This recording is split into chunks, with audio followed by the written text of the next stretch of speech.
السلام علیکم۔ آ، آپ لوگ میری ویڈیوز دیکھ رہے ہیں، مجھے بہت خوشی ہے اور بہت زیادہ مطلب اب مجھے سمجھ میں نہیں آ رہا اللہ تعالیٰ کا اتنا انعام ہے مجھ پر کہ ویورشپ بڑھتی جا رہی ہے۔ ایک بات ضروری ہے کہ آپ لوگ شیئر بھی کریں اسے، اور کیونکہ آپ لوگوں کی کوشش کی وجہ سے یا تھوڑی سی مجھ پر اللہ کی طرف سے حکم ہوگا آپ کو کہ آپ مہربانی کر رہے ہیں اور اسے شیئر بھی کر رہے ہیں، کمنٹ بھی کر رہے ہیں، تو باقاعدگی سے کمنٹ کرتے رہیں۔ اچھا، تو قصہ تھا معین اختر کا۔ معین اختر کی شخصیت جو ہے بڑی طے در پہ اس میں چیزیں تھیں، مطلب کوئی معین اختر کو مغرور سمجھتا تھا، تو کوئی بہت اچھا آدمی سمجھتا تھا، کوئی سمجھتا تھا بڑا دل پھینک ٹائپ کا ہی ہے، لیکن نہیں۔ معین اختر کی میں ایک چھپی ہوئی مطلب راز ہے، لیکن بتانا چاہیے لوگوں کو کہ بھائی یہ بھی طریقہ ہے زندگی گزارنے کا۔ تو معین اختر کے اندر ایک صلاحیت یہ تھی کہ وہ لوگوں کی مدد کرتا۔ اب کیسے؟ معین اختر کے گھر ایک دفعہ میں بیٹھا ہوا تھا، دو تین خواتین آئیں، پردے میں تھیں وہ، اور معین نے اپنے گھر میں 13D میں جو گھر بنایا تھا بنگلہ، اس میں معین نے چھت پہ ایک کمرہ ڈالا ہوا تھا، اور وہ کمرہ اپنا بنا لیا تھا انہوں نے، اور اس میں مطلب آئینے بہت سارے شیشے لگے ہوئے تھے، بیڈ کے نیچے لائٹ لگی ہوئی تھی۔ اس زمانے کے حساب سے بڑا ماڈرنائز تھا، بڑا رومانٹک کمرہ تھا وہ، رومانسزم مطلب معین کی ذات میں تھا تو بہت۔ تو وہ ہر وقت وہ اپنے آپ کو مانیٹر کرتا تھا، ادھر دیکھا تو شیشہ لگا ہوا آئینہ، اس میں اپنے آپ کو دیکھا، سامنے دیکھا بیٹھ کے تو وہاں بھی شیشہ لگا، ادھر دیکھا وہاں بھی شیشہ لگا، پیچھے بھی شیشہ لگا، یعنی چاروں طرف دیواروں کے وہ شیشے لگے ہوئے تھے۔ اور معین اپنے آپ کو دیکھ کے اس میں ریہرسل کرتا ہوگا، کچھ اپنا ریاض کرتا ہوگا، کیونکہ میں تو سمجھ گیا تھا کہ یہ شیشے جو ہیں یہ بلا وجہ نہیں لگے ہوئے۔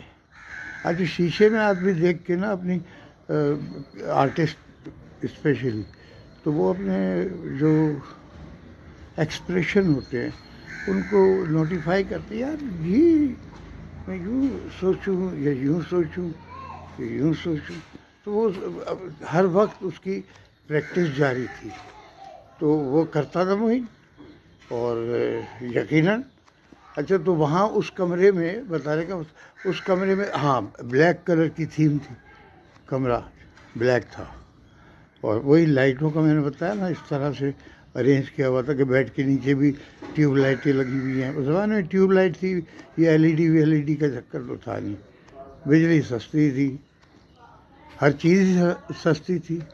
تو معین صاحب نے کیا کیا، وہ میں نے دیکھا کہ وہ دو تین خواتین برقعے میں ان کے کمرے میں بیٹھی ہیں، تو میں پہنچا تو یہ دیکھا میں نے، معین نے کہا ارے یار خالد ادھر آ۔ میں نے کہا جی۔ ایک لسٹ ہاتھ میں تھی کاغذ، اس میں فہرست لگی ہوئی تھی، لکھی ہوئی تھی، وہ تھا جہیز کے سامان کا پرچہ۔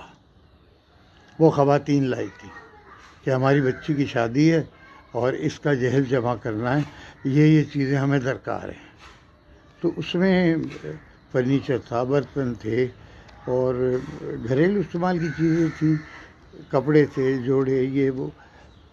تو معین نے کہا خالد اس میں سے اچھا ہر ایک کے آگے تخمینہ کیا ہوا تھا، میں نے دیکھا، میں نے کہا یار میں اس وقت اس تیاری سے تو نہیں آیا، بہرحال تم کہہ رہے ہو تو میں نے اپنی جیب ٹٹولی تو 1500 روپے۔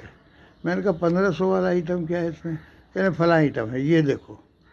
تو میں نے وہ ان کو معین کو دی، جو انہوں نے اس کے آگے ٹک لگائی اور جو بھی لکھنا ہوگا لکھا۔ میں تو اس میں گیا نہیں کہ کیا لکھا، یقیناً یہی لکھا ہوگا یار کہ 1500 روپے کا فلاں سامان ہے اور یہ خالد ظفر کی طرف سے ہے۔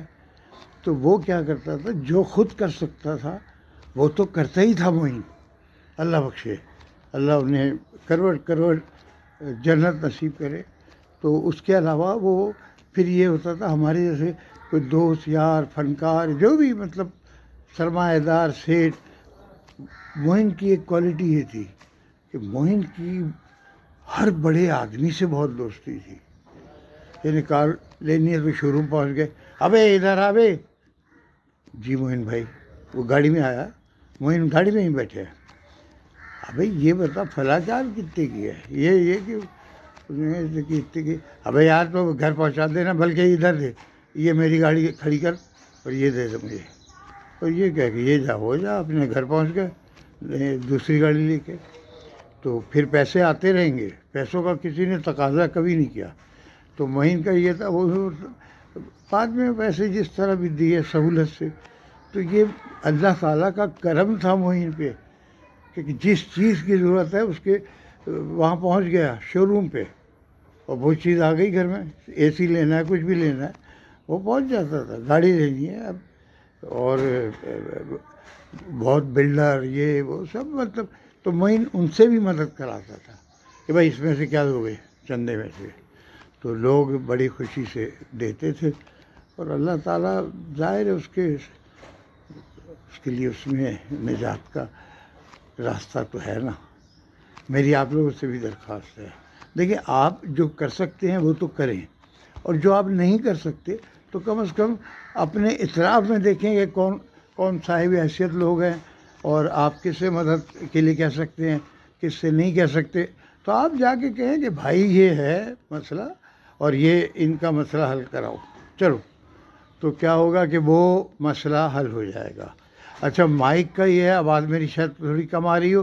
مائک کا یہ ہے کہ انشاءاللہ آج تو اتوار ہے، صبح کے 8 بج رہے ہیں تقریباً، 8 تو نہیں بجے لیکن بہرحال.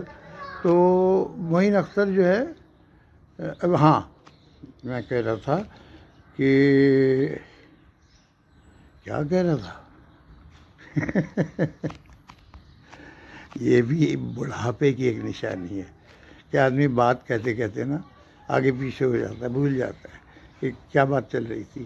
لیکن نہیں، ایسا نہیں ہے، اور اس کا اپنا مزہ ہے.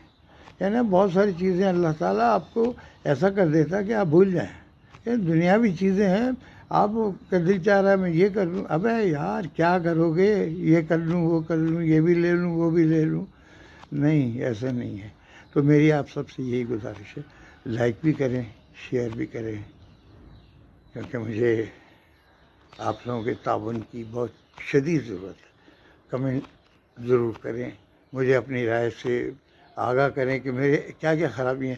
کچھ میرے ساتھیوں نے کہا، ویورز نے، کہ آپ کی آواز کم آ رہی ہے، آپ مائک خرید لیں. ہاں میں مائک لوں گا، بازار کھلے اس پیر کا دن. تو یہاں میں گلستان جوہر میں رہتا ہوں، یہاں تو مجھے نہیں پتہ کچھ بھی. ساری زندگی میں نے ڈسٹرکٹ سینٹرل میں گزاری ہے، تو مجھے تو پتہ تھا وہاں کیا کیا چیز میں. اب صدر کوآپریٹیو ہو یا کوئی بھی بازار ہو، یا اپنا صدر میں الیکٹرانکس کا بہت کام ہے، تو وہیں مین مارکیٹ ہے، وہاں جانا پڑے گا، یہاں سے بہت دور ہے. لیکن بہرحال انشاءاللہ کوشش کروں گا. لائٹیں تو ہیں میرے پاس، لیکن یہ کہ وہ پروفیشنل لائٹ ہے، تو ان کا کیا کروں گا. چلیں ٹھیک ہے، اپنا خیال رکھیے گا. بہت شکریہ. پھر حاضر ہوتا ہوں معین اختر کی ایک اور کہانی سے. اللہ حافظ.